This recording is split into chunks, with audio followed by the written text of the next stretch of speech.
All right, welcome to the Explainer. Let's jump right into it. Today, we're basically putting on our detective hats to investigate the hidden mechanics of translating ancient texts. And it's a fascinating journey, honestly, because translation is almost never just about taking a word in one language and swapping it from a matching word in another. It's way deeper than that. We are literally cracking ancient cultural codes. So let's dive right into a practical example. Imagine you're the translator. You're looking at a sentence from the Gospel of Luke that says, "Fear came on all those living around them." Now, to us, that sounds super simple, right? But what if the language in the culture you're translating into doesn't even have abstract nouns? In a lot of languages around the world, you actually can't use the word fear as this invisible, floating thing that physically comes onto a person. If you translate it literally, it creates a complete disconnect for the reader. And this brilliantly highlights the core challenge translators face every single day. Take another literal abstract phrase that Jesus used all the time. Your faith has made you well. Well, for a culture without an abstract noun for faith, translators have to decode the actual intent by turning that noun into an action. So it becomes, because you believed, you were healed. You see? Translation is completely rooted in figuring out the cultural meaning behind the words, not just the words themselves. Which brings us to part one of our investigation, metonymy, or swapping the words. Okay, so here's our working definition. Metonymy happens when one object is used to refer to something else, but it stays within the exact same general domain or frame. Now, we need to be clear. This is actually different from a metaphor. A metaphor compares two totally different things. Like if you say, oh, his room is a pigsty. But metonymy? Metonymy keeps the comparison strictly within the same category. And it is honestly fascinating how effortlessly we use this tool today. I mean, think about it. If you say, I like reading Shakespeare, you aren't reading the physical man who died centuries ago, you're reading his writings. When the news says, the White House announced, well, the literal building didn't speak, right? The president did. If a British friend says, let's go for a cuppa, you instantly know they mean the tea or coffee inside, not just an empty cup. And my absolute favorite, I'm parked by the library. You aren't parked there, your car is. We do this so naturally we don't even notice. And that leads us right into part two. Synecdoche, focusing on parts and wholes. Synecdoche. It's a bit of a mouthful, but it's basically defined as a part-to-whole relationship. It's where a whole thing represents a part or vice versa. Now, as translation expert Dr. George Payton points out, it is notoriously hard to perfectly splint metonymy and synecdoche apart in the wild. But that's okay. The absolutely crucial point is just identifying that a part-to-whole relationship is happening at all. Because once you spot that, you found the key to uncovering the true meaning. Just think about these everyday synecdoches we use. If a guy asks for a bride's hand in marriage, does he literally just want her hand? We'd certainly hope not. He wants to marry the whole person.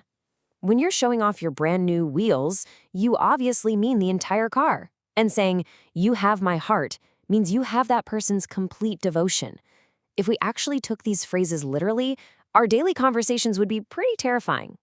So, now that we know exactly how these tools function in our modern world, let's jump to part three, ancient idioms, and how we translate their meaning. Let's look at this super famous quote from Jesus, I have come not to bring peace, but a sword. Now, ask yourself, did he mean a literal, sharp, metal object? No, of course not. The sword here is a metonymy. It's representing the much broader domain of warfare, fighting, and conflict. And look at how this builds when we start combining these figures of speech into idioms. The hand of the Lord was with them. That means blessing, presence, and success. But watch what happens if you swap out just one tiny preposition. The hand of the Lord is on you. Boom. Suddenly the cultural meaning completely flips to punishment. This is exactly what happened to the Apostle Paul when he was struck blind for 3 days. One tiny, seemingly insignificant word changes the entire expression. All right, let's really raise the stakes here with part 4, case study, the tar pits mystery. Let's quickly set the stage for this massive, chaotic battle from Genesis 14. For years, you have these 5 local kings who were totally subjugated by a really powerful leader named Omar. Eventually, these 5 kings decide they've had enough and they rebel. In response, 4 ruling kings march over, just conquering their way all the down to the Salt Sea, which we know as the Dead Sea. And finally, we reach the grand showdown. 4 kings arrayed for battle against 5 kings in the Valley of Siddim. But here is where we absolutely have to pay attention to our linguistics. When the text says 4 kings against 5, we aren't just talking about 9 guys fighting each other in a valley with swords. This is a giant shorthand metonymy. The word king stands for the king plus his entire army. It's a whole domain representing hundreds, maybe even thousands of soldiers clashing. Which brings us to the pivotal mystery in verse 10.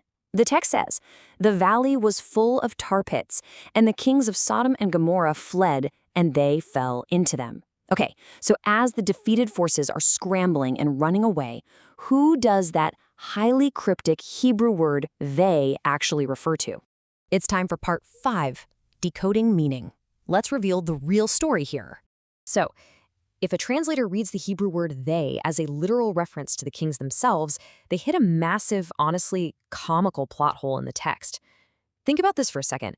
If the king of Sodom literally fell into a tar pit and died, how in the world does he suddenly show up just a few verses later to welcome Abraham and thank him for saving his people? I mean, it makes absolutely no sense, right?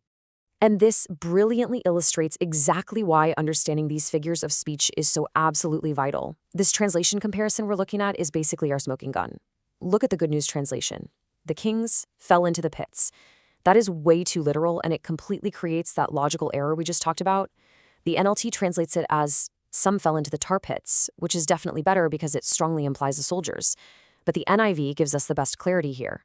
Some of the men fell. That hits the nail on the head.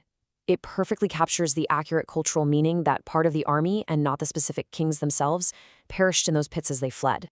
Which leads us to the absolute golden rule of translation, straight from Dr. George Payton himself. Never take figures literally, please. Taking a synecdoche or a metonymily literally doesn't just make a passage kind of confusing, it actively breaks the narrative. So here is our absolutely crucial takeaway for today. Spoiler alert. When different Bible versions strongly disagree on how to translate a verse, they aren't just making typos. No way. Those disagreements are flashy neon signs pointing us to a deeper cultural interpretation issue. It means the translators are actively wrestling with how to bring an ancient figure of speech accurately into our modern understanding. Which leaves us with this final, provocative thought to chew on. If everyday words like kings or hands or swords hide such incredibly deep cultural codes, what other supposedly literal truths are we completely misreading in ancient texts? It really makes you want to look at everything you read just a little bit closer, doesn't it? Thanks for diving into this with me. Keep exploring, keep questioning, and I will see you on the next explainer.